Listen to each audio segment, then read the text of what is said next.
I'm starting a little bit early, so I'll give people a few minutes to get here. And I'll repeat myself probably a couple of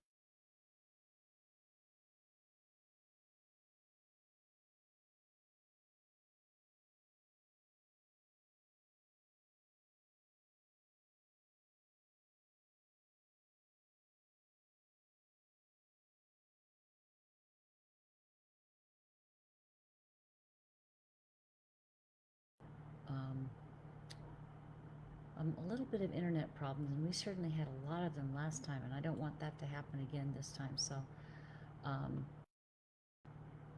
hopefully we will be able to get past that problem, and this will be a better live session. I certainly hope so. Okay.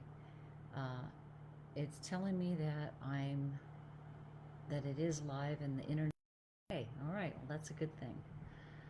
Um, Now, what I want to do is uh, kind of find my way around the room here on this screen, because I can't always see everything when people are joining me.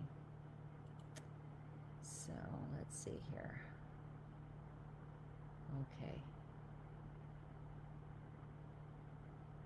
Once again, having trouble figuring out where they put the comment section.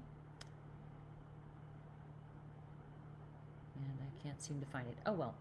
Um, Again, hello. This is Dr. Kathy Marshak, and I am today going to be talking about, I think, a really important topic. It's called In Love with a Person on the Autism Spectrum. So if that's who you are, let me know. Wave at me. Or I guess you can't wave, but you can put a comment and I'll know you're there. One of the things that is often very difficult for people to understand is that love, it can be quite different for neurodiverse people and neurotypical people. And so I want to take the month of August to emphasize what those differences are and how to work around them. It's not that you're going to get the other person to understand you the same way that you understand love from your perspective, but love is love, and there's a way for us to find that and make it work in spite of the fact that it can be frustrating and heartbreaking at times. And as a matter of fact, what I want to let you all know is that I'm just finishing up 2 projects that I think are going to help you with this concept of loving somebody in a neurodivergent relationship. My book is just about to be published, and the title is Empathy is More Than Words. And I'm introducing lots of new ways in this book about how to understand the other person, because when you understand the neurotypical, or the neurotypical understands the neurodiverse person better, if you understand how they process not just love but lots of things, it makes it so much easier for you to communicate, to get to those loving connections. And then in addition to the book, I'm just almost ready to launch my first online recorded video course. And this is a more general subject. I'm covering sort of the territory of what it's like to be living in a neurodivergent relationship, period. It's not just about love. Love is a piece of that. Communicating, raising children, making all the decisions that you have to make with somebody who processes information very differently and comes from a different paradigm than you do. So the course, I think, is really going to be extremely helpful as sort of bedrock information that you need to go forward with the autism spectrum. Now, I am still having a hard time seeing where anybody has checked in, so I'm going to keep scrolling here to see if I can find where on earth that might be. And I just can't see the comments section, and that seems to be a common problem for me. So it says I'm live, so I'm just going to keep going on here.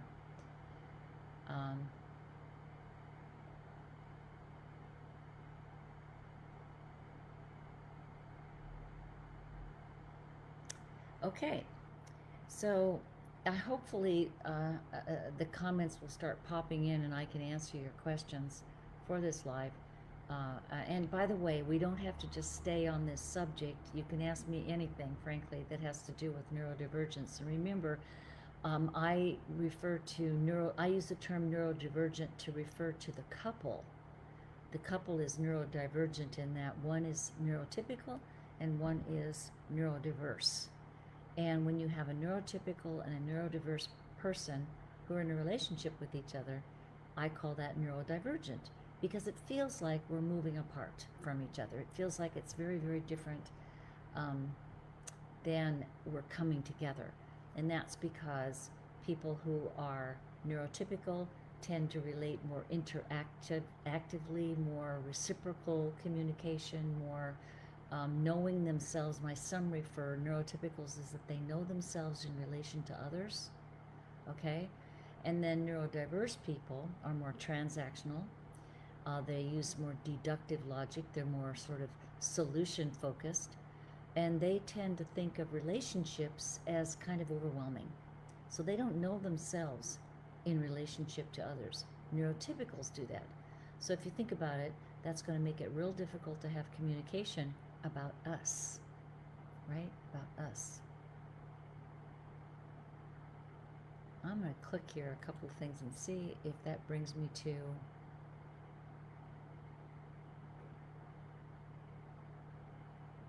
there we go. I finally got the comment section up. Hello, everybody. It's good to see you. I see Louise and Lynn and Dale and Debbie and, oh, good. Okay, that's helpful. And hopefully, if you have a question, oh, yeah, Debbie says, please have your book in Kindle form too. Absolutely. It's going to be in Kindle and print. And the video course, of course, is just a video course. But I have lots of handouts in the video course that you can download that should help you understand this new territory. In fact, I call it empathy territory. I've got a map of empathy territory in both the book and the video course. And I think the map's going to be really helpful because I describe neurotypical qualities on that map, neurodiverse qualities on that map, and then I talk about how to bring those two together so that you actually can communicate across that great divide. I'm glad I figured out how to find the comments. Now I don't feel like I'm sitting here all by myself. Okay, in addition, I put a link in the description today on the Facebook Live so that those of you who are not members, hi Linda, who are not members of our MeetUp group, you can join. You do have to join the MeetUp group to attend all events except for the Facebook Live. You can certainly, anybody can come to this, but the MeetUp group is really, really important. It's international. We have members from all over the world. Everybody's English speaking, either a native English speaker or they are pretty fluent in English because it's not translated unless one of these days, I don't know, Zoom will figure out how to do that. But the MeetUp group is really special because this is for neurotypicals. It's not for the neurodiverse, but neurotypicals get together and hear each other talk about things or write about things. We have message boards, we have video conferences, we have teleconferences, and the teleconferences are recorded so you can go back and listen to them again if you're a regular member. Oh, Maria Blanca, hi. We got one more person here. This is great. And one of the things that people consistently say when they come to the group events is they say they don't feel so alone anymore. They've been feeling like, how can anybody understand what I'm living with, this very confusing neurodivergent relationship? How does anybody get it? And then you come to the group and you go, oh my gosh, everybody here gets it because we're all living it, including me. By the way, I had an autistic parent. I married an autistic man and I adopted an autistic child. So I've been surrounded by neurodiversity all my life. So let me talk about the conferences for the month too, because I think this is really important, because love is kind of at the heart of everything, isn't it? So the first video conference I'm going to do is Love versus Logic. in your neurodivergent relationship, and that'll be coming up on August 2nd and August 4th. I usually try to offer the video conferences twice so that if you can't get to one, hi Robin, if you can't get to one, you can get to another one. And I will occasionally throw in a pop-up conference. Oh, Carissa says the sound is quite hard to hear. Okay, I always get that. I don't know. I tried to pull this close, and so do your best. It might turn out better in the video recording, and I'll try to talk louder. At any rate, I try to do the video conferences at least twice. I will pop in sometimes a third version of a conference or a new topic that people are asking for. So please give me feedback. Please give me, information about what you want to hear more about, and you can do it on this Facebook Live because I'll pay attention to that too. But go ahead and send me an email, or if you're already in the group, you can just click and send me a message through MeetUp. The video conferences are limited to 8-10 people maximum, and they're not recorded. So any topic that's a video conference isn't recorded because I want to maintain people's privacy. So the teleconferences are recorded, and for regular paid up members, you can listen to as many former video conferences as you would like. I don't know why the volume is so bad. I tried not using my AirPods today because that seemed to cause a problem last time, and now it seems like maybe it would have worked better. I don't know. If you have too much Bluetooth and stuff going on, apparently it's an issue for Facebook. Anyway, the first topic, love versus logic, the reason that's so important is that we tend to think of love as being something that's empathic. Okay, it's an interaction, it's an energy. Neurotypicals think of love as an energy. Okay, it's not a thing, it's not a noun, it's an energy. Okay, and for neurodiverse folks, they do think of love as a thing. They think of it as this lotion bottle. They've got it in their heart and they're holding it there. And they don't understand that for neurotypicals, it's this flow of energy that ebbs and flows, comes and goes. And this is the reason that we neurotypicals engage in reconnecting with each other. In fact, you probably noticed me lighten up when I realized how to find the comments section, and I knew I was talking to real people. I wasn't by myself. So we want to exchange energy even if it's on a video call. So this is probably the major difference. You're going to have to use different tools, and we'll talk about it in this conference. You're going to have to use different tools to know that you're loved and to help your neurodiverse loved one express that love to you. Many times they will say, I already told you I loved you this morning, or we're married, so why do I need to keep saying that? So they don't understand that energy flow can just kind of dry up if you don't attend to it. It looks like some people have good volume and some people don't. I can never explain this. There might be some technical person in the room who can help us with that. Okay, then the second video conference is how to speak Aspergian. And I do think this is part of love, the love energy, because what I talk about in my new book and in my video course is something I call the interface protocol. So interface protocol is how to interface these two different communication systems. So one of my favorite stories is many years ago, I had a client who was, he's actually a mechanical engineer, I was explaining to him that his neurotypical wife speaks a certain language and thinks of love as an energy as opposed to a noun. It's not a thing. And he thinks differently than that. And as I was walking him through this kind of processing, he said, oh, it's like my wife and I each have different operating systems on our CPUs, right? We have different operating systems on our CPUs. And I said, oh gosh, that makes perfect sense. And I said, so how do you help these two computers talk to each other when they have different operating systems? And he said, oh, you have to build an interface protocol. And ever since then, I've used that term. It makes perfect sense. It's not that you don't speak the same language. you process the information very differently, and you say things that don't make any sense, such as the person who's neurodiverse is transactional and wants to know what the point is. The person who's neurotypical is interactional, and the point is the interaction. I hope you get that. Makes sense, right? It's the interaction that we care about. Okay, so that video conference is How to Speak Aspergian, which is what I call the language of people who are neurodiverse. Once we neurotypicals get that they're transactional, they're specific, they just want the answer to the question, or they want to ask you a question, it makes it easier to understand where they're going. It still doesn't take care of your heart, though, right? Because you want them to notice the energy field. You want them to engage with you in the energy field. When we open up and talk with people, we're inviting them into our world, and we want to step into their world. This is a different process. And so I think that when I'm working with someone who's on the autism spectrum, I talk about that we've got to give her or him more than just an answer to the question. And they can learn to do that. Okay, and that video conference is on August 9th and August 11th, How to Speak Aspergian. And then in the middle of the month, we have the free teleconference. All members, look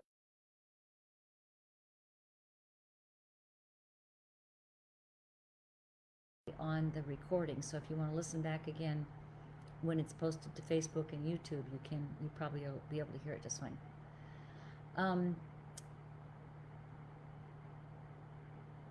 So anyway, the teleconference treatment. And what does that have to do with love? Well, the treatment can really feel like abuse to neurotypicals. And many of our neurodiverse folks don't know that. They often will just drop into not talking to you for hours, days, weeks at a time, just totally pull away because they're overwhelmed and distressed and don't know what to do. They're managing their anxiety by just leaving the scene. And for neurotypicals, that leaving the energy field is like you've been cut off, like the love has been yanked away. So I try to work with my overly sensitive neurodiverse folks. I say overly sensitive, unregulated sensitivity is more like it. I try to work with them and say, look, it's okay to take a break. If this is way too much for you, please take a break. It's okay to go out of the room, take a deep breath, do some stretches. Maybe you have to go for a run, could be a longer break, and then you come back and you talk with your sweetheart again. It's really important that they learn to do this. But for us neurotypicals, oh, hi, Julie, you made it. Good. Julie's our ambassador. We should put that behind your name when you post, when you come on the call, Julie. Put Julie Rollins, the ambassador. I'll tell you what that is in a minute. At any rate, does it make sense that the silent treatment isn't a rejection of you as much as it is for the neurodiverse person a chance to regroup, to feel totally overwhelmed? Now, they can be overwhelmed sensory-wise, but they can also be overwhelmed because they don't understand what you and I are talking about here. And I want them to understand that. That's why they can attend my recorded video course. They can download it and watch it too, and they're going to learn a lot about you by taking that course. You're going to learn a lot about them by taking the course too. So I hope you find out about it soon. I don't know when I'm going to post it, but soon. Okay, and the video, the teleconferences are recorded. I already said that. They're recorded. And we've got years of teleconferences for you to go back and listen to if you're a regular member. The only thing that is a little bit of tricky is that I store the recorded teleconferences on a different website than the MeetUp group. But as soon as you become a member, Daniela sends you information on how to access the teleconferences. So, and there are just a wealth of information. Another way to get information, by the way, is when you join the group, you can participate in message boards. So you can go to what MeetUp calls message boards. That's an old-fashioned term. And you can go and, contact people that way. And it's helpful to talk to other people. Usually, no matter what you post, somebody reads it and they respond. because everybody's looking for information and offering support. Okay, then the last video conference of the month of August on the 18th and the 23rd. All of this is posted at MeetUp. Don't worry about it. Danielle also posts it on Facebook when these events are happening. It's Aspies fail to notice us, and it hurts. So again, if love is energy and it's like a river or the jet stream, it's always changing and flowing and ebbing and, you know, expanding. If that's true, then what we neurotypicals are doing is checking. Are we there? Are we still connected? Are we good? If we haven't seen somebody for a couple of days or a couple of months, we spend some time chatting, getting to know them again, making sure we're still in love or good friends or whatever it happens to be. We're checking it. And so our NeuroDiverse loved ones don't do that. In fact, they will say they don't understand chit-chat. They say they're no good at it, they don't get it, or they think it's a waste of time. Sometimes they'll say, I'm just waiting for her or him to finish up that small talk so that we can get down to business. And I want you to realize that that's how we get affirmation that we exist. And we want to give the other person affirmation that they exist. We want to let them know, you're important to us. We care about you. Right? That's important to us to share. And you don't have to be an extrovert to do this. Introverts do it too. Sometimes they'll say, hi, how's it been? And it's quiet, right?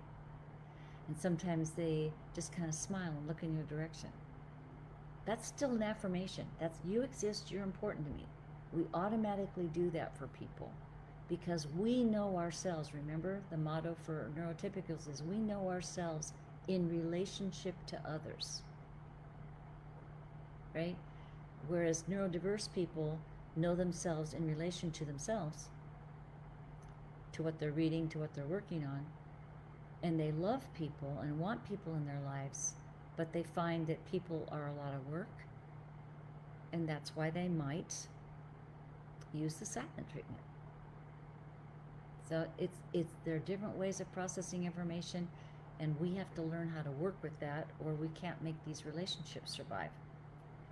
And then the last thing I want to let you know about is what I was just mentioning a minute ago, is that Julie, who's in New Zealand, hosts a monthly, well, she does a couple of things. She actually hosts a monthly video conference for people in her time zone. So if you're in that time zone, you know, check that out. It's going to be a lot easier for you to attend one of those events. And then she also hosts a free monthly ambassador call for new members, and she's pretty good. She's very flexible. She's good about posting her her ambassador meeting at a time that's good for us in North America and the UK. So I think that she can capture a lot of time zones by adjusting a little bit, because she is I think, is it 16 hours ahead for me. I'm on the West Coast, so you know I think she can do that. And the ambassador meetings are really important. Julie has been a member of our group forever, and she also has lived this life forever. So she's got lots of common sense and lots of good stories, and also very good heart to welcome you into our membership group. It can feel a little overwhelming at first in this group because there's so many different ways for you to participate, like teleconferences, video conferences, message boards, figuring out how to get a hold of the recorded call afterwards, or just getting to know other people, and you know how to be there and be supportive. Yes, and okay, and so did I say that was August 19th? It's 3 p.m. Pacific time, but you know, if you click on the event, it'll come up in your time zone. And you know, Dale, thank you, Dale. She says, being cut off is something I've had difficulty with. I'm just learning that it's not about me. And yes, there's so much packed into what she just said. I'm really feel free, by the way, to add comments here. Being cut off is something I've had difficulty with because emotionally we feel the energy. We know it's not there, that the person has just dropped us, right? Just like we know when we're deep in thought and working on our computer and somebody walks up behind us totally silent, but we know that's my sister, right? We pick up the energy flow. And you don't have to be a super duper empath. You just neurotypicals just do this. As soon as somebody starts to walk up to us, we turn around and say, "Hey, Darlene." We already know that's who it is, right? So what she's saying is that being cut off is something I've had difficulty with, and it's really emotionally you're going to feel the cutoff. And then the second part is I'm just learning that it's not about me, she says. That's really important to go into your head and say that silent treatment isn't really directed at you. It's to help them go away and regroup. And I think with therapy they can do better than the silent treatment. That's not necessary, but it's an adaptation that many people on the spectrum have learned to do, right? I try to teach them to do deep breathing, yoga, other kinds of exercise, journaling, other ways to get to sometimes medication. Sometimes they do need medication to help them with their extreme sensitivity to things. And I want to point out to you, sensitivity doesn't mean empathic ability. Okay, sensitivity is just sensitivity. Empathic ability is the ability to hold dear the feelings of the other person while you're also aware of your own and be able to communicate into both worlds. Okay? That's empathy. That's not just sensitivity. Julie said these meetings are really great to be part of. I love doing them for the new members. Yes, exactly. I don't think people understand what a joy it is for Julie and I and some of our other hosts to, invite people in, invite people into this reality, to be able to be there for you in one little tiny way makes such a difference, right? We enjoy it as much as the benefit you're getting. So let's see, Louise, she says, the problem is when I need connection, he can't see or sense it and doesn't understand it. So I go away by myself inside to my memories, of good things. Yeah, well, it's tough. If your neurodiverse loved one can't recognize it, it is difficult for them to offer any support. So I try to teach something that's in my course in my book. I talk about workarounds. Sometimes they don't notice that you're crying. Sometimes they don't notice that you're taking a breath and ready to talk. As neurotypicals, we're noticing those things. We're including all the contextual cues as we're talking. But they may notice it, but have no idea what to do with it. They might say things like, well, I wondered why you were crying when you finally explain. You go, you saw me crying and you didn't ask? You didn't put your arm around me? It's really a puzzle. Going away by yourself is okay, but I worry about that, Louise. It's really important to reach out to others who can reach back, who can hold your feelings dear while they're holding their own, and be able to talk to both, to share themselves with you and to step into your world and learn about you. So sometimes we do just have to go away, read a book, find another way to take care of ourselves. But I think this group is the place that you have to go. You need to talk to people who get it and are happy to be there for you. We enjoy it. We want to connect. Does that make sense, though? A lot of people in our group are very isolated because you've been waiting and waiting for your partner to say, hey, what's going on with you? How you doing? Right? Julie says, getting the silent treatment has been a massive trigger for me. Had to learn it wasn't about me. Absolutely. Right. It's a massive trigger because You just got to get it. We're wired for this. We got mirror neurons. Our brains are wired to seek out others, to notice. We're like elephants, right? We need to be in a in our herd. We need to have our people close to us. And even if it's through a video call, right? We have to have it. It's really important. So what happens is physiologically we start producing stress chemicals, and we keep looking for ways to connect. We're looking for how do I get back? How do I, hang on to this person for a minute longer? And if they just keep pulling away, we feel rejected. You're just going to have to use your brain. You're going to have to talk to a friend, call your therapist up, leave a note, write yourself a journal note to say, I'm going to talk about this to somebody later. Because if you don't, yeah, Louise says, yes, I call friends sometimes. Exactly. If you don't do that, your body will ache. That's why we get sick. Robin, she says, my 35-year-old Aspie son says the silent treatment can also be directed at you if you did something wrong. Sometimes, though, he says, you just get to guess. I think that's an interesting response. I hate to say this, but because our Aspies are so transactional, they can be punitive. And I know they hate me to say stuff like that, but any human being can be punitive for that matter. We can be vindictive. But what happens is, because if they feel wronged, they can feel like it's okay to wrong you back. Well, you didn't understand me, so I'm not talking to you anymore. It's a terrible thing to do. Psychologists know that cutting somebody off is a form of psychological abuse. It's treating them with such disrespect that they don't even deserve a look. That's not okay. But I have to say, I like the second sentence here, or not like it, but it's so revealing, Robin. Sometimes, though, he says, you just get to guess. Is it directed at me, or is it not directed at me? What does he mean?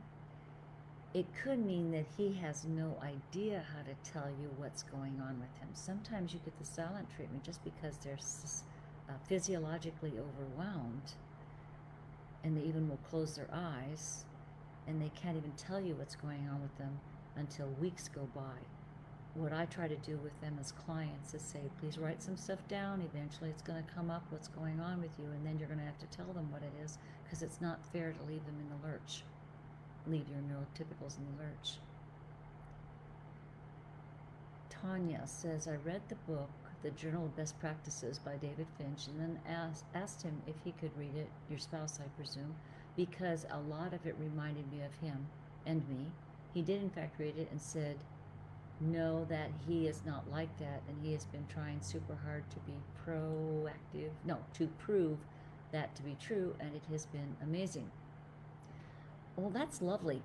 It's kind of a double-edged sword, isn't it? No, I'm not like that at all, when he probably is. And he's trying to disprove it, so he's engaging in the behaviors that approximate empathy. I have one of my Asperger clients calls it approximating. I say you use workarounds.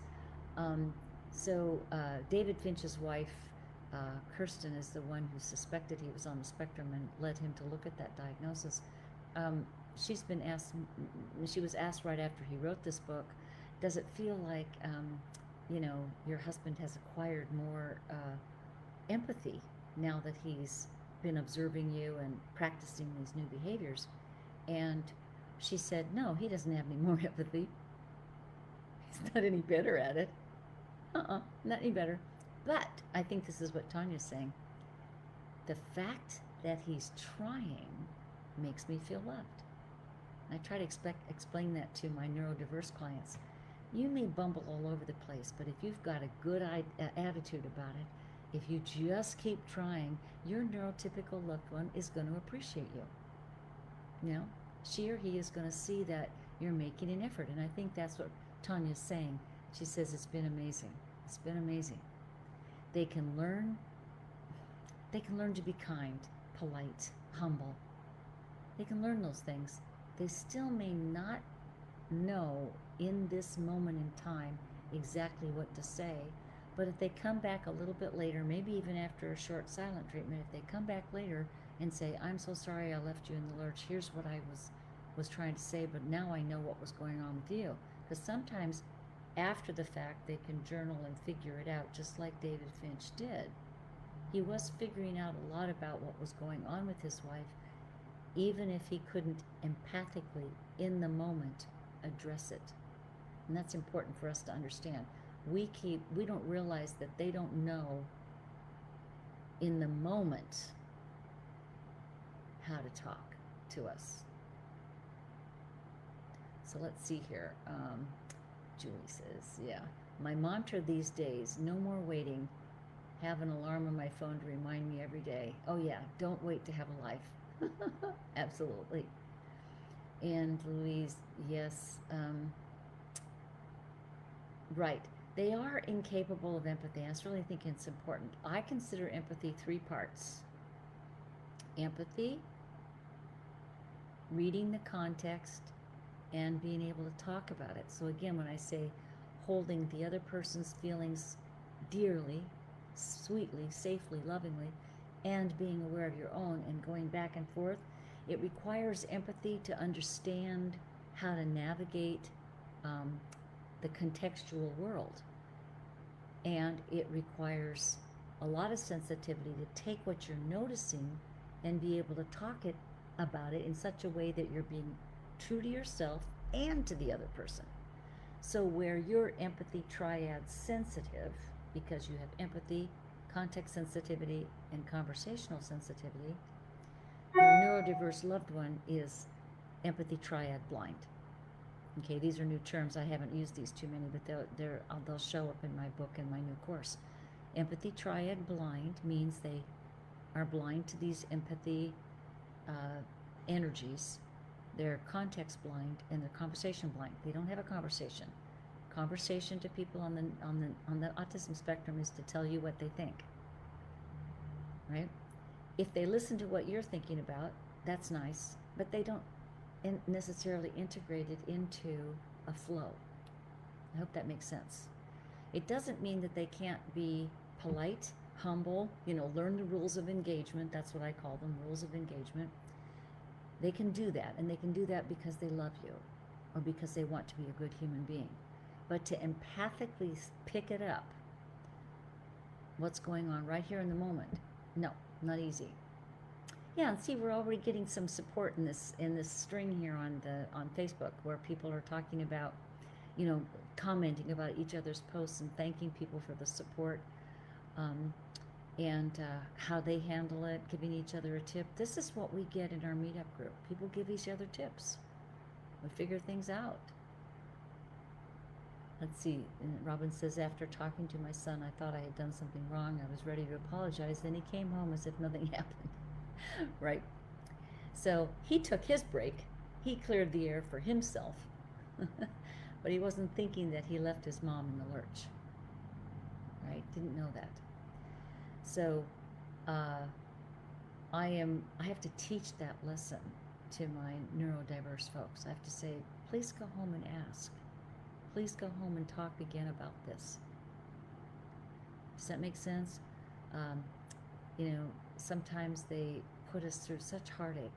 They might have a meltdown that just is unnerving, and you're laid up for days because of the energy drain on you. My daughter would just circle the house at night screaming sometimes and following me around and giving me such a hard time.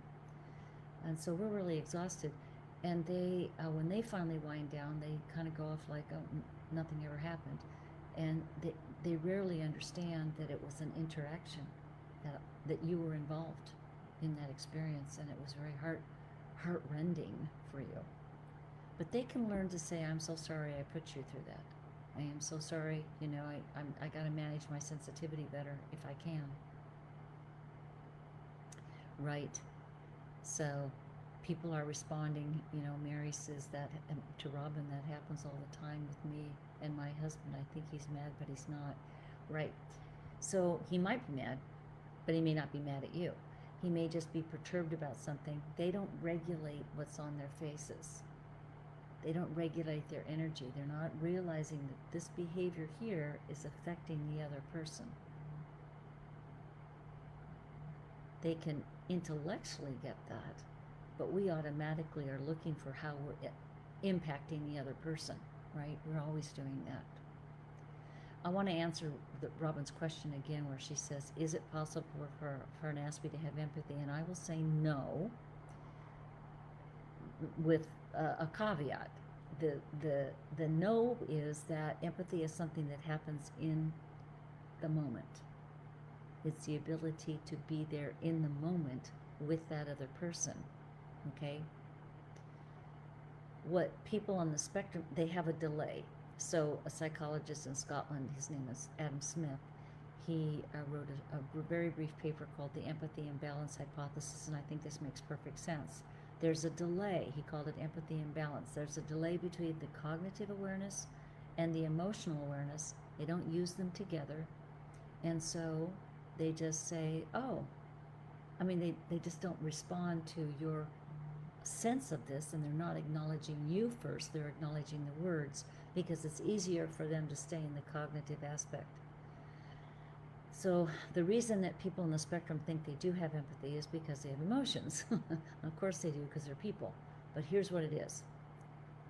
If people on the spectrum are willing to take their time, to maybe make some notes even while you're talking, or to go away and think about it and write something up and maybe send you an email, they can maybe bring these parts together. But they need a lot of time to do that, and so they frequently don't. They just blow you off and say, well, I did listen to you, I am listening to you, or whatever it is they're saying. So that's not empathy, though. That's the ability to have compassion. It's the ability to understand you at some level. It's just not in the moment. And so why does that upset us neurotypicals, that they don't get us in the moment? Because we feel the disconnect. We feel it. We go, what's that? Why would my loved one just turn around and walk away or interrupt me when I'm right in the middle of something that is painful? Because they don't have in the moment, sensitive to the context, and talk about it.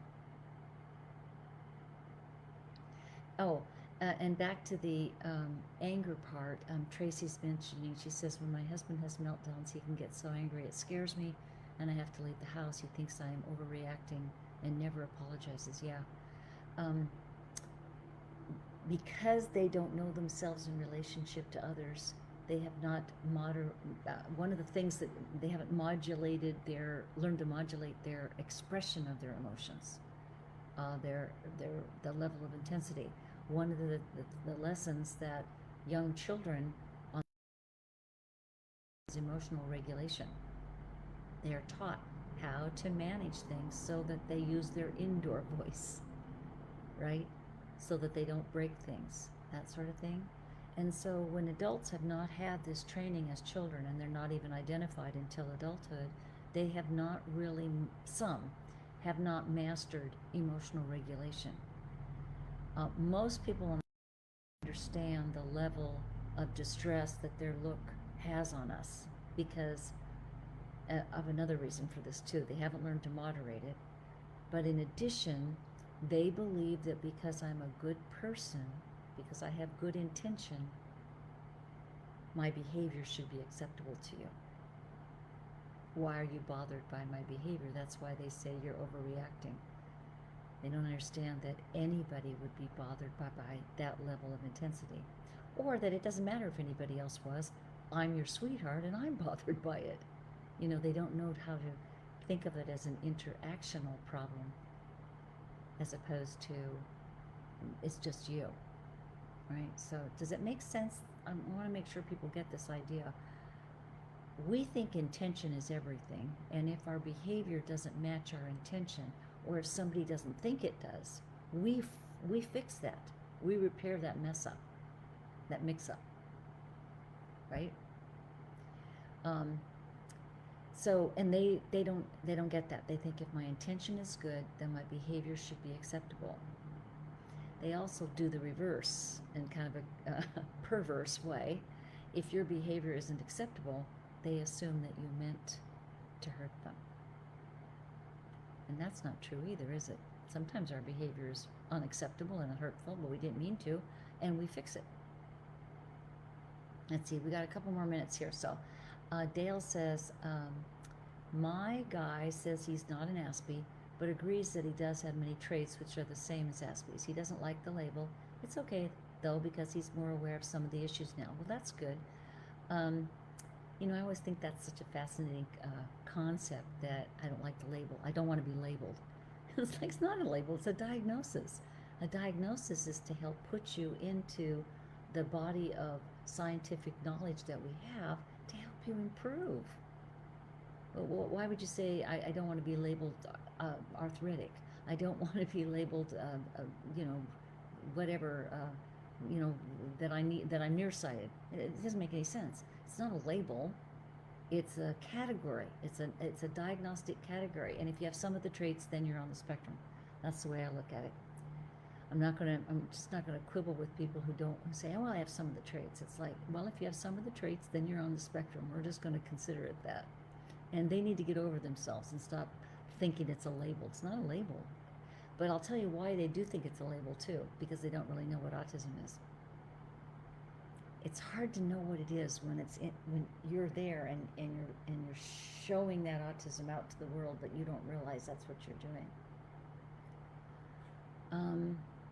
Robin said, could escaping into sleep be a form of meltdown? If not, what is it? No, of course. Sleep is depression.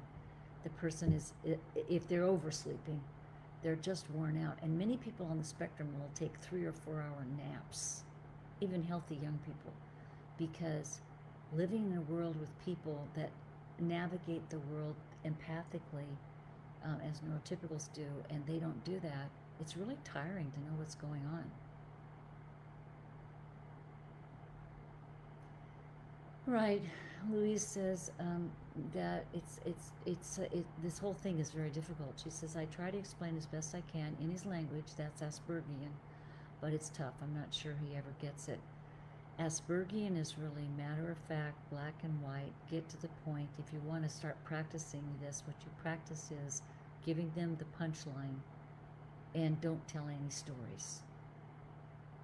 As soon as we wander off to sort of explain where we're coming from, it gets confusing. By the way, people on the spectrum will say, I just want my partner to be nice. Just want her or him to be nice to me. But neurotypicals don't say that. Neurotypicals say, I want him to get me. I want her to understand me. I want to be affirmed. I want to be validated that I exist. All that people on the spectrum want is for you to be nice to them. So that seems too transactional to us. We're happy to be nice to them. We just want them to be nice to us by affirming us, noticing me. Two different agendas, aren't they?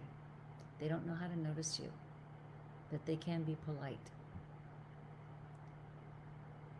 Candace, yeah, it's a good comment. She says, I read in AS relationship literature that I need to get rid of expectation, and that has helped our relationship a lot, but I'm bottling up resentment.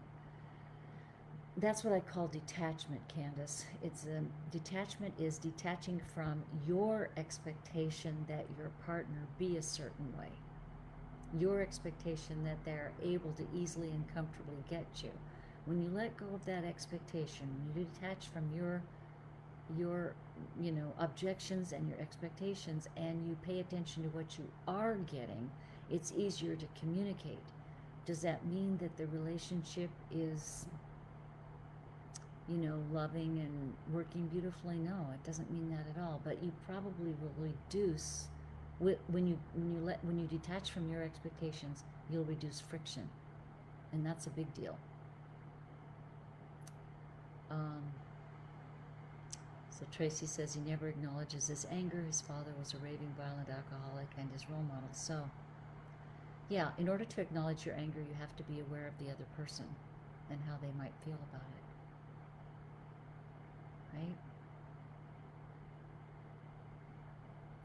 Oh, Linda This is good. This is a good question. Linda says, if they just want the facts and no stories, why do they often drone on and on? Remember now, they drone on and on because they think a conversation is telling you what they think. We tell stories because we're inviting them into our experience of what we think. We want to share the emotional impact of what we think.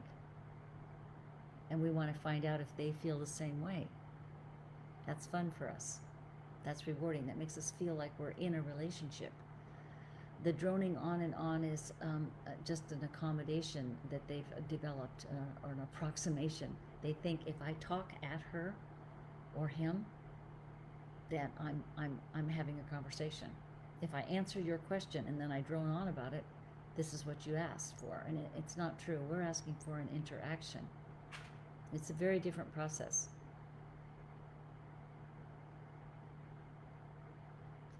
I'm not sure I can answer Louise's question about why do some sleep so well and some can't sleep. I mean, I think those are individual differences. So I don't think sleep necessarily is a diagnostic of autism. But many people on the spectrum do not have a 24-hour clock, or their endocrine system isn't working quite right. So they need help, like with the CPAP, she says, or a medicine for narcolepsy and that sort of thing. So if you don't have a 24-hour clock, if your body isn't telling you that it's time to go to bed or it's time to wake up, then your sleep cycle gets out of whack. I was talking to a college student one day who was saying she just didn't sleep well, and we had an 11 o'clock appointment, and she showed up just bleary-eyed. And college students, that could happen. But I said, she said that I just couldn't sleep at all last night. And she said that's quite common for her. And I said, well, okay, when did that start? I wanted to know how long it had been a problem. And she said, oh, you mean when did I pull my first all-nighter? She was well aware of it. And I said, well, yeah, when was that? And she said, I was 6. She was 6 years old, and she could not sleep for 24 hours. So that's terrible. And can you imagine if you've got a sleep disorder like that for your entire childhood? It's going to be a lot of difficulty, coping.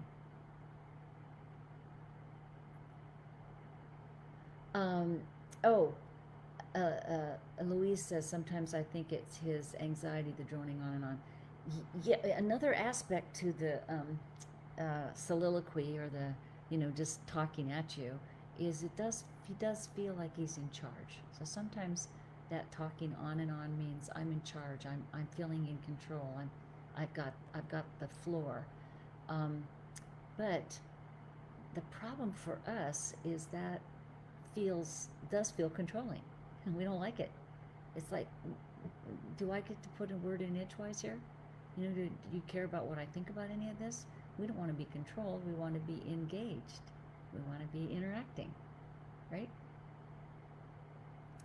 Okay, everybody, I got to wind this up and head on, and you probably do too. Thank you for joining me today. And go ahead, if you have more questions, go ahead and post them. If I missed somebody, I was trying to scroll through the questions. If I missed you, I always go back later and try to answer them. If you have other questions, go ahead and message me on Facebook, and I'll respond. Might take a day, but I'll get there. And remember now, if you want to join our MeetUp group and you haven't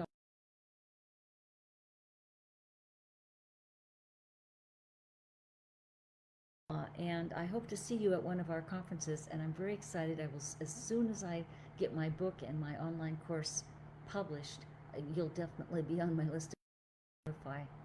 So take care, everybody. I hope you have a good week. Bye-bye.